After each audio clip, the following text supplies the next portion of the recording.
Lakshmipur the student welfare foundation কর্তৃক আয়োজন করা হয় বৃত্তি পরীক্ষা। শুক্রবার 15 নভেম্বর বিকাল 3টায় লক্ষ্মীপুর দারুল উলুম কামিল মাদ্রাসা সহ 8টি প্রতিষ্ঠানের 2000 স্টুডেন্টকে নিয়ে এমন আয়োজন করা হয়।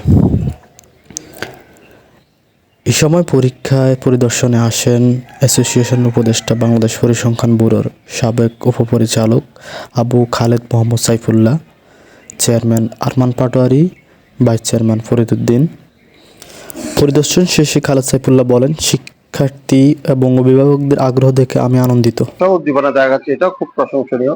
সবচেয়ে বেশি প্রশংসার দাবি রাখে যে স্টুডেন্ট ওয়েলফেয়ার অ্যাসোসিয়েশন প্রতি বছর এবারও যে আয়োজনটি করেছে, আগে বিভিন্ন কারণে, জটিলতার কারণে একটু সময় দেরি হয়েছে, তারপরেও তারা যে আয়োজনটা করেছে এই জন্য আমার ব্যক্তিগত পক্ষ থেকে তাদেরকে ধন্যবাদ জানাচ্ছি। আগামীতে যেন আরো বেশি ছাত্রছাত্রীরা অংশগ্রহণ করতে পারে সে আশাবাদ ব্যক্ত করে আমি মোটামুটি সকলকে ধন্যবাদ জানিয়ে আলোচনা শেষ করছি। বৃত্তি পরীক্ষার সার্বিক বিষয় নিয়ে চেয়ারম্যান আরমান পাটোয়ারি বলেন, মেধা মননে উন্নত প্রজন্ম বদলে দিবে বিশ্ব, এই স্লোগানকে সামনে রেখেই প্রতিষ্ঠিত হয় দ্য স্টুডেন্ট ওয়েলফেয়ার ফাউন্ডেশন। আমাদের অনেকগুলো প্রকল্পের মধ্যে এটি অন্যতম প্রকল্প। আমাদের লক্ষ্য হলো শিক্ষার্থীদের সৎ, দক্ষ, আদর্শ নাগরিক হিসেবে গড়ে তোলা। মেধা মননে উন্নত প্রজন্মে বদলে দেবে বিশ্ব, এই স্লোগানকে সামনে নিয়ে প্রতিষ্ঠিত হয়েছে লক্ষ্মীপুর স্টুডেন্ট ওয়েলফেয়ার ফাউন্ডেশন। এটি একটি সোশ্যাল অর্গানাইজেশন।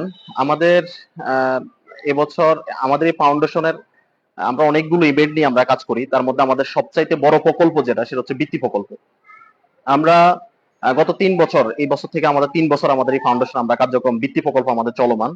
তো এই বছর আমাদের টোটাল 8টা কেন্দ্রে প্রায় 2000 শিক্ষার্থী আমাদের এই প্রকল্পে অংশগ্রহণ করেছে, আমাদের ফাউন্ডেশনের বৃত্তি প্রকল্পে অংশগ্রহণ করেছে। আমরা আমাদের যখন এই প্রকল্প আমরা যখন উদ্বোধন করি, আমাদের একটা প্ল্যান পরিকল্পনা ছিল, সেটা হচ্ছে শিক্ষার্থীদেরকে তাদেরকে নৈতিক, আদর্শিক এবং পড়াশোনায় প্রতিযোগিতামূলক একটি শিক্ষা ব্যবস্থার মধ্য দিয়ে যারা যেন দেশ এবং সমাজের জন্য যেন গুরুত্বপূর্ণ ভূমিকা রাখতে পারে, এই চিন্তা রেখে মূলত আমাদের এই ফাউন্ডেশন কার্যক্রম আমরা শুরু করি। আমরা ধন্যবাদ জানাতে চাই।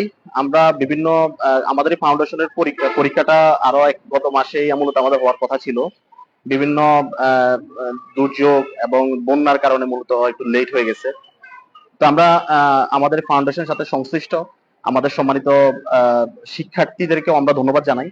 আমাদের ফাউন্ডেশনে যারা অংশগ্রহণ করেছেন প্রিয় শিক্ষার্থী ভাই বোনদেরকে আমরা ধন্যবাদ জানাই।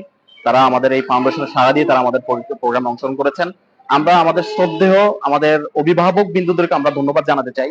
তারা আমাদের প্রতি ভালোবাসা, আস্থা রেখে আমাদের ফাউন্ডেশনে আমাদের এই ফরম সংগ্রহ করে আমাদের এই শিক্ষার্থীদেরকে, তরুণ নবীনদেরকে যারা আগামী দিনে দেশের জন্য, রাষ্ট্রের জন্য ভূমিকা রাখবে, তাদেরকে আমাদের এই ফাউন্ডেশনের মাধ্যমে তারা বৃত্তি পরীক্ষায় অংশগ্রহণ করেছে। আমাদের সম্মানিত গার্ডিয়ানদেরকে আমরা ধন্যবাদ মোবারকবাদ জানাই।